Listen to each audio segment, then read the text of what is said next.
माननीय मुख्यमंत्री ने मुझे बार बार आने के लिए कहते हैं, मैं जरूर आऊंगी, क्योंकि ये भी मेरा राज्य है। कभी मेरे पूर्वजों में यहाँ रह करते थे, अभी मेरा भाई बहन उनके उत्तर पीढ़ी है, तो ये भी मेरा राज्य अपने को मानती हूँ। इसीलिए मुझे जरूर आना है, मैं आऊंगी बीच में, क्योंकि मैं भी किसान की बेटी हूँ। यहाँ कैसे जैविक खेती किया जाता है, कैसे भंडारण, कैसे प्रावधान रोड मैप द्वारा क्या हो रहा है, मुझे भी जानकारी लेना है। मुझे तो प्रेसिडेंट के पास जाना है, गांव को खेती करना है।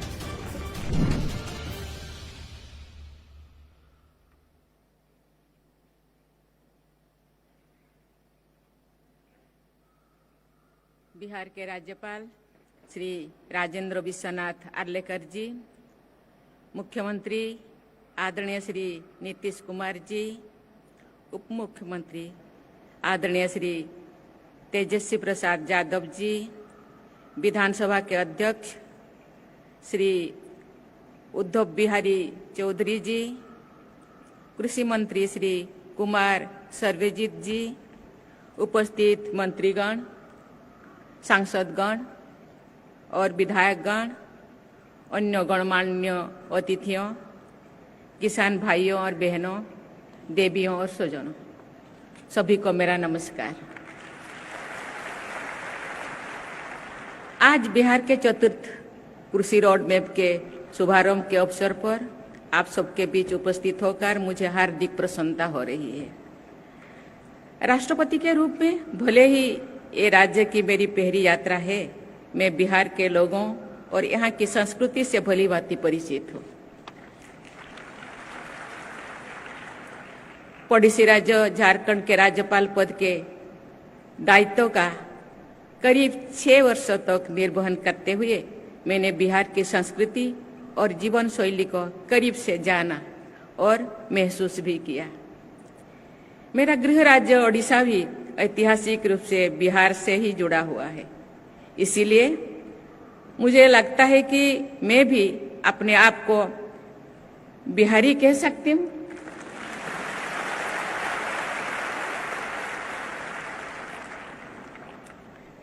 कृषि बिहार की लोक संस्कृति का एक अहम हिस्सा है। बोटोहिया, विदेशिया से लेकर कटनी और रोपनी गीतों तक की बिहार की लोक संस्कृति और साहित्य की यात्रा ने पूरी विश्व में अपनी पहचान बनाई है। मैंने सूरीनाम की अपनी यात्रा के दौरान वहां पर पुरातन बिहार के झलक देखा। विशाल भौगोलिक दूरी और अलग अलग टाइम जोन में होते हुए भी बिहार से गए लोग ने जहाँ तक वहाँ और रहते हैं अपनी संस्कृति और परंपरा को संजोए रखा है, वही दूसरे ओर स्थानीयता में भी रोज बस गए हैं।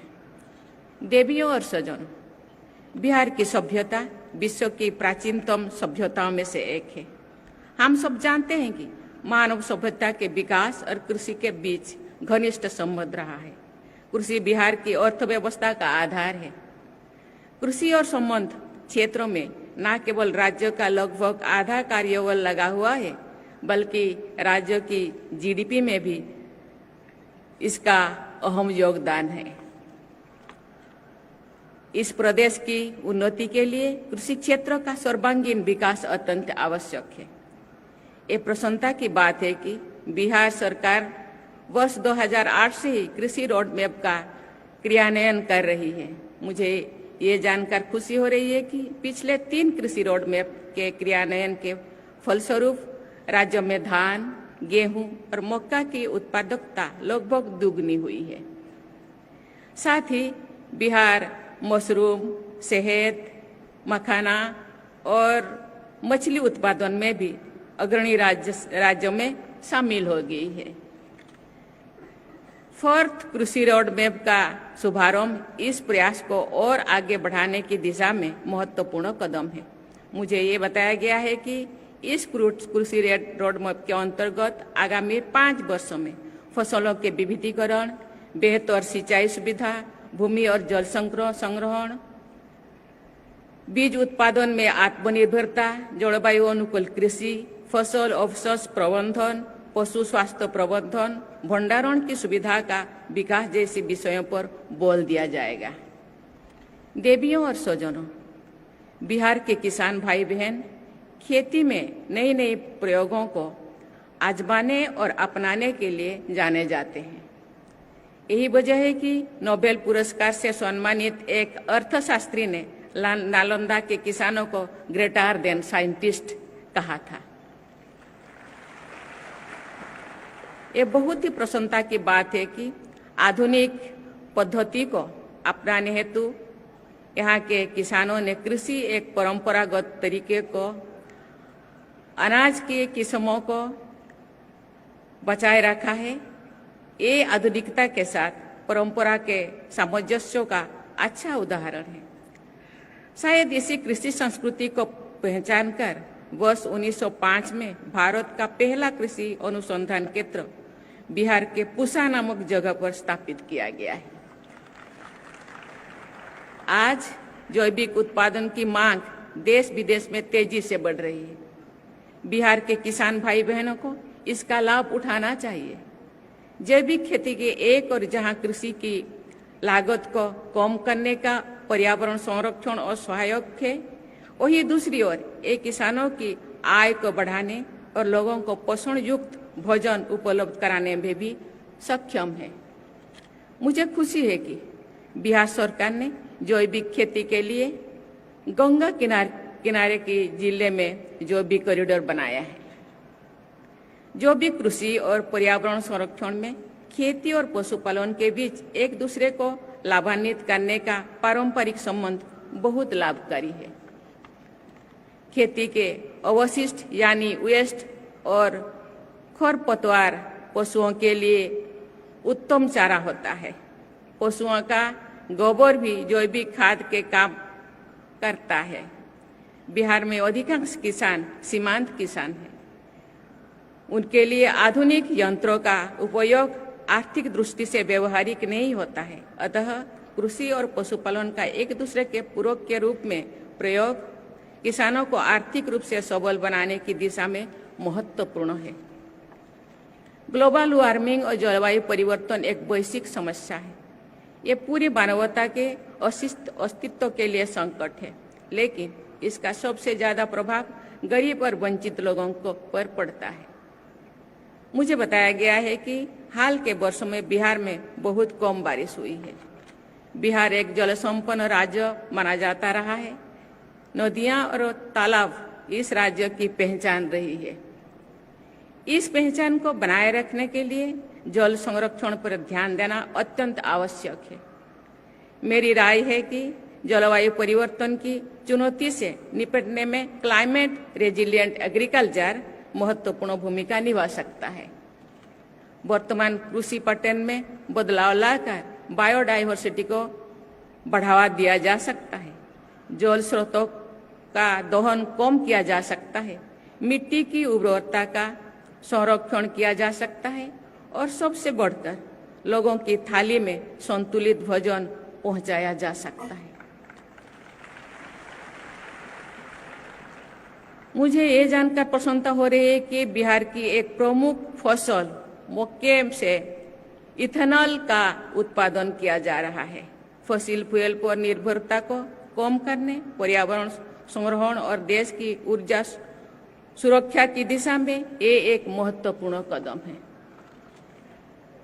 सब्जियों और फलों का उत्पादन भी आर्थिक और पर्यावरण की दृष्टि से लाभदायक हो सकता है। बिहार अनानास, आम, केला, अमरूद और लीची का प्रमुख उत्पादन राज्य है। यहाँ पर गोभी, बैंगन, आलू, प्याज जैसी सब्जियां भी प्रचुर मात्रा में उगाई जाती है। बिहार के मखाना, कतरनी चावल, मोरचा धान, जर्दालू आम, सही लीची और मोगी पान को जीआई टैग मिला हुआ है। लेकिन सब्जियों और फलों के बड़े पैमानों पर उत्पादन में भंडारण, परिवहन और बाजार जैसी समस्याओं सामने आती है।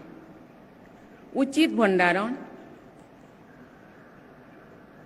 सस्ती और विश्वसनीय परिवहन व्यवस्था और व्यापक बाजार उपलब्ध कराकर फलों और सब्जियों के उत्पादन को प्रोत्साहित किया जा सकता है।